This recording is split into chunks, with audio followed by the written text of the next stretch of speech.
In response, Jesus delivers his final block of teaching. He first offers this passionate critique of the Pharisees and their hypocrisy, and then he weeps over Jerusalem and its rejection of God and his kingdom. Then Jesus withdraws with the disciples, and he starts telling them what's going to happen. He's going to be executed by these leaders, but in doing so, they're going to create their own demise, because instead of accepting Jesus' way of the peaceful kingdom, they're going to take the road of revolt against Rome, and so Jerusalem and its temple are going to be destroyed. But, Jesus says, that is not the end of the story. He's going to be vindicated after his death by his resurrection, and one day he'll return and set up his kingdom over all nations. And so in the meanwhile, the disciples need to stay alert and stay committed to just announcing Jesus and his kingdom and spreading the good news. And so Matthew 25. Then the kingdom of heaven will be like 10 virgins who took their lamps and went to meet the bridegroom. 5 of them were foolish, and 5 were wise. For when the foolish took their lamps, they took no oil with them. But the wise took flasks of oil with their lamps. As the bridegroom was delayed, they all became drowsy and slept. But at midnight there was a cry, "Here is the bridegroom! Come out to meet him!" Then all those virgins rose and trimmed their lamps. And the foolish said to the wise, "Give us some of your oil, for our lamps are going out." But the wise answered, saying, "Since there will not be enough for us and for you, go rather to the dealers and buy for yourselves." And while they were going to buy, the bridegroom came, and those who were ready went in with him to the marriage feast, and the door was shut. Afterward the other virgins came also, saying, "Lord, Lord, open to us." But he answered, "Truly I say to you, I do not know you. Watch therefore, for you know neither the day nor the hour. For it will be like a man going on a journey, who called his servants and entrusted to them his property. To one he gave 5 talents, to another 2, to another 1, to each according to his ability. Then he went away. He who had received the 5 talents went at once and traded with them, and he made 5 talents more. So also he who had the 2 talents made 2 talents more. But he who had received the 1 talent went and dug in the ground and hid his master's money. Now after a long time the master of those servants came and settled accounts with them. And he who had received the 5 talents came forward, bringing 5 talents more, saying, "Master, you delivered to me 5 talents. Here, I have made 5 talents more." His master said to him, "Well done, good and faithful servant.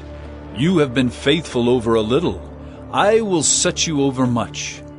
Enter into the joy of your master." And he also who had the 2 talents came forward, saying, "Master, you delivered to me 2 talents. Here, I have made 2 talents more."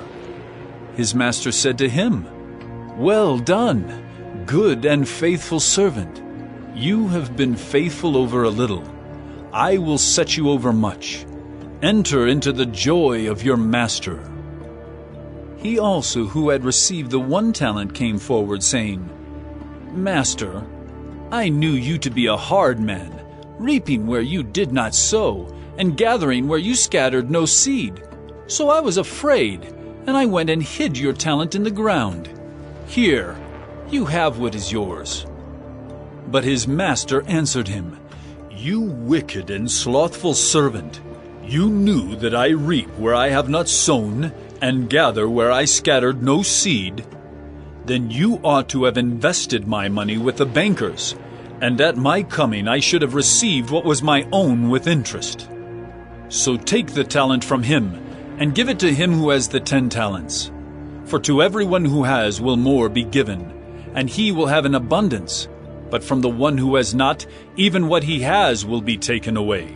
And cast the worthless servant into the outer darkness. In that place there will be weeping and gnashing of teeth. When the Son of Man comes in his glory, and all the angels with him, then he will sit on his glorious throne.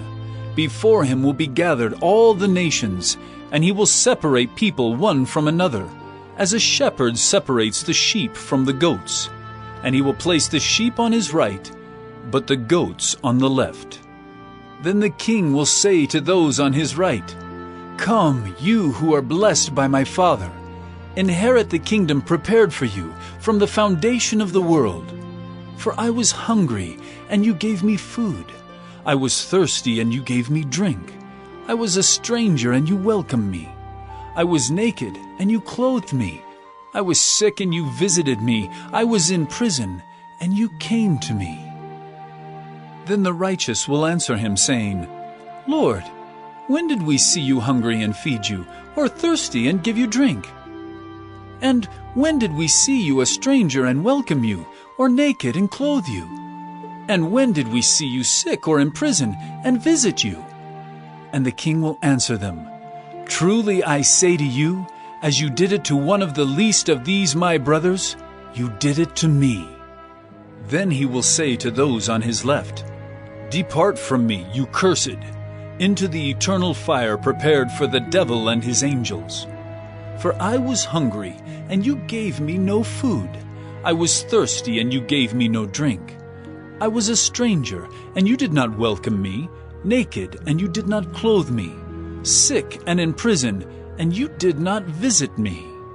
Then they also will answer, saying, "Lord, when did we see you hungry, or thirsty, or a stranger, or naked, or sick, or in prison, and did not minister to you?" Then he will answer them, saying, "Truly I say to you, as you did not do it to one of the least of these, you did not do it to me.